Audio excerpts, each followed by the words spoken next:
ఒక మెస్సీనో పిస్సీనో అని పట్టుకొచ్చి దాని నుంచి ఎంతమందికి బాగైంది, ఎంత లాభం వచ్చింది, ఎన్ని కోట్లు ఖర్చు పెట్టిండు చెప్పగలుగుతారా?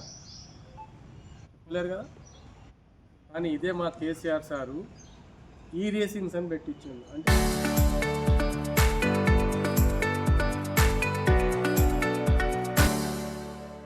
Electronic racing, not petrol, not diesel, direct ఈ రేసింగ్ అంటే ఎలక్ట్రికల్ రేసింగ్ కోసం. ఎందుకంటే ఎలక్ట్రికల్ కార్లు ప్రమోట్ కావడానికి, మనకు ఖర్చు తక్కువ లాభం ఎక్కువ కావడానికి కోసం అది ప్రమోట్ చేయడానికి ఆయన చేసిన పని.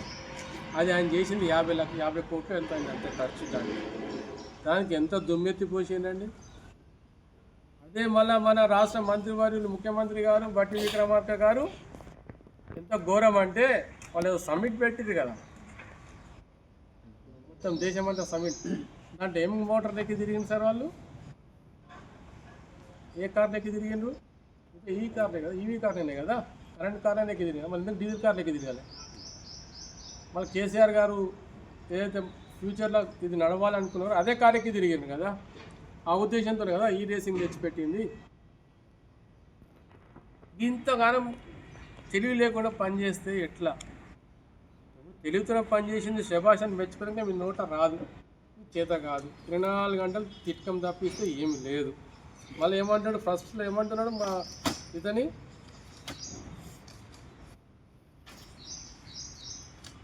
మా అబ్బాయి పెట్టే మాటలు మా మాటలు చెప్పడం రాదంట, ప్రశ్నించేవాడిని దూషించడం మా నైజం కాదంట. బడ్జెట్ రాస్తాడా ఇవన్నీ వాడన్నా?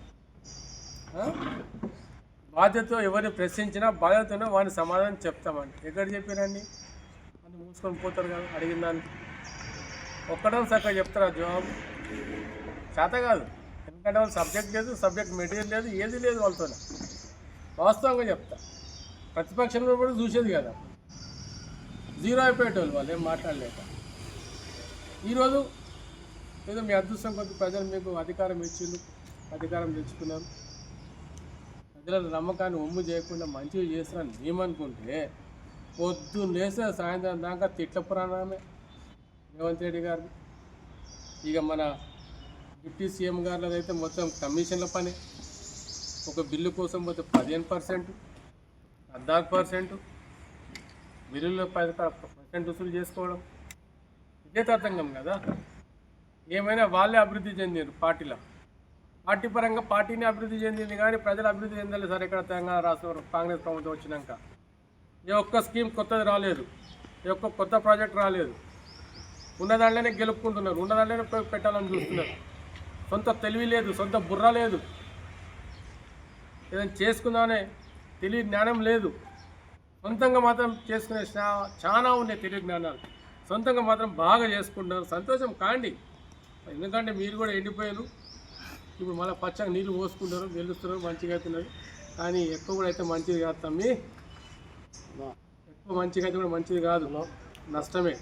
Too much is too bad అంటారు కదా, అది అందరికీ వర్తిస్తుంది, మాకు వర్తిస్తుంది, మీకు వర్తిస్తుంది. అది గుర్తుపెట్టుకోండి కొంచెం. ఎందుకంటే మీరు కాంగ్రెస్ వాళ్ళు స్వతంత్రం వచ్చినప్పటి నుంచి పరిపాలించిన వాళ్ళు పెద్ద మనుషులు. మీరు మొన్న పరిపాలించింది 10 ఏళ్ళే. ఆ 10 ఏళ్ల లోపల దేశాల్లో తెలంగాణ రాష్ట్రానికి ఏడు తీసుకుపోయిన కేసీఆర్ అనేది ప్రజలందరూ చూసిండ్రు, ప్రజలకు అందరూ తెలిసింది. విద్యారంగం అయితేనేమి, ఇరిగేషన్ రంగం అయితేనేమి, ప్రతి రంగానికి ప్రతి కులానికి వారిగా కేసీఆర్ గారు చేసిండని. అలా అట్లా మీరు ఒక్కటేమని చేసిన ఒక కులానికి అనిపోయేది కానీ ఏది లేదు. కరెంటు విషయంలో చెప్తే రైతాంగానికి బడ్జెట్ని ఎవ్వరు కూడా దీన్ని స్వీకరించారు, దీన్ని ఆమోదించారు. అందుకే మా రాష్ట్ర వర్కింగ్ ప్రెసిడెంట్ గారు రేపు సొంతంగా ప్రైవేట్ బిల్లు ప్రవేశపెట్టడం జరుగుతుంది. తప్పకుండా ప్రతిపక్షాల్లో ప్రతి పార్టీలు, బీజేపీ కానీ, కమ్యూనిస్ట్ కానీ, ఎంఐఎం కానీ ప్రతి ఒక్కరు సహకరించాలి.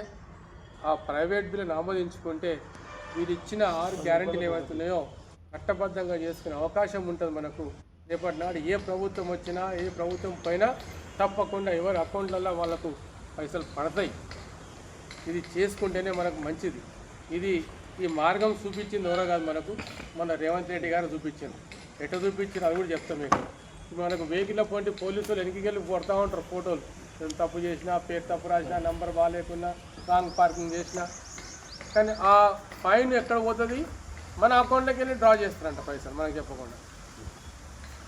అంటే అది ఏం ఉద్దేశం? ఎవరి పైసలు, ఎవరి హక్కు, ఎవరు చూపిస్తున్నాడు అని ఈరోజు మనం కూడా అదే పెడదాం. ప్రైవేట్ బిల్లులకు పెట్టి దాన్ని ఆమోదించుకుందాం, అందరూ ఆమోదించవచ్చు.